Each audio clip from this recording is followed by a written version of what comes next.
जय श्री कृष्ण दोस्तों, राधे राधे।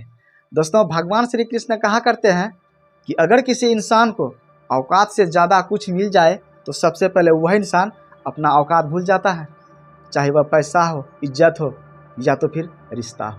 तो फिर आइए श्रीमद् भागवत गीता के इस दौर को आगे बढ़ाते हैं। श्रीमद् भागवत गीता अध्याय 2 गीता का सार श्लोक नंबर 59 यानी 59 यानी श्रीमद् भागवत गीता के इस दौर को आगे बढ़ाते हैं। सेशन नंबर 55 की शुरुआत करते हैं, यानी सेशन नंबर 55 को आगे बढ़ाते हैं श्लोक नंबर 59 से। श्लोक नंबर 59 में देखिए भगवान श्री कृष्ण कितना सुंदर मैसेज देना चाहते हैं, कितनी सुंदर बात बता रहे हैं। तो फिर आइए श्लोक नंबर 59 पढ़ते हैं। देखिए कितना सुंदर श्लोक है, बड़ा ही विचारणीय श्लोक है। इस श्लोक पर आप विचार जरूर कीजिएगा। तो फिर आइए श्लोक पढ़ते हैं। श्लोक कह रहा है, विषया विनिवर्तन्ते निराहारस्य देहिन। सुनते रहिएगा। कह रहा है, रसवर्ज रसो औप्ययस्य परम द्रष्टा निवर्तते। अब इसका अर्थ देखिए, इसका अर्थ समझा रहा है। कह रहा है, देहधारी जीव इंद्रिय भोग से भले ही निवृत्त हो जाए पर उसमें इंद्रिय भोगों की इच्छा बनी रहती है। देखिए कितनी सुंदर बात है ना। कह रहा है, लेकिन उत्तम रस के अनुभव होने से ऐसे कार्यों को बंद करने पर वह भक्ति में स्थिर हो जाता है। देखिए फिर से पढ़ रहा हूँ, ध्यान से सुनिएगा। कह रहा है, देहधारी जीव इंद्रिय भोग से भले ही निवृत्त हो जाए पर उसमें इंद्रिय भोगों की इच्छा बनी रहती है, लेकिन उत्तम रस के अनुभव होने से ऐसे कार्यों को बंद करने पर वह भक्ति में स्थिर हो जाता है।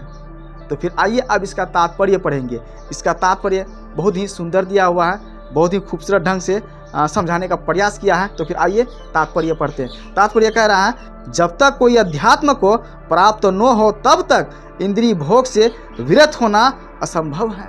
इंद्रिय भोग से विरत होना असंभव है दोस्तों। जय श्री कृष्ण, राधे राधे जरूर लिखिए। तो फिर आइए आगे पढ़ते हैं। कह रहा है, विधि विधानों द्वारा इंद्रिय भोग को संयमित करने की विधि वैसी ही है जैसे किसी रोगी के किसी भोज्य पदार्थ खाने पर प्रतिबंध लगाना। देखिए सुनते रहिएगा ध्यान से। कह रहा है, किंतु इससे रोगी की न तो भोजन के प्रति रुचि समाप्त होती है और न वह ऐसा प्रतिबंध लगाया जाना चाहता है। देखिए फिर कह रहा है, इसी प्रकार अल्पज्ञानी व्यक्तियों के लिए इंद्रिय संयमन के लिए अष्टांग योग जैसी विधि की संत स्तुति की जाती है। फिर आगे कह रहा है, जिसमें यम नियम आसन प्राणायाम प्रत्याहार धारणा ध्यान आदि सम्मिलित है। तो फिर आइए आगे पढ़ते हैं। फिर इससे आगे कह रहा है, किंतु जिसने कृष्ण भावना अमृत के पथ पर प्रगति के क्रम में परमेश्वर कृष्ण के सौंदर्य का रसास्वादन कर लिया है, उसे जड़ भौतिक वस्तुओं में कोई रुचि नहीं रह जाती। देखिए फिर इससे आगे कह रहा है, अतः आध्यात्मिक जीवन में ये सारे प्रतिबंध अल्पज्ञानी नवदीक्षितों के लिए है। देखिए फिर कह रहे हैं, ऐसे प्रतिबंध तभी तक ठीक है जब तक कृष्ण भावना अमृत में रुचि जागृत नहीं हो जाती।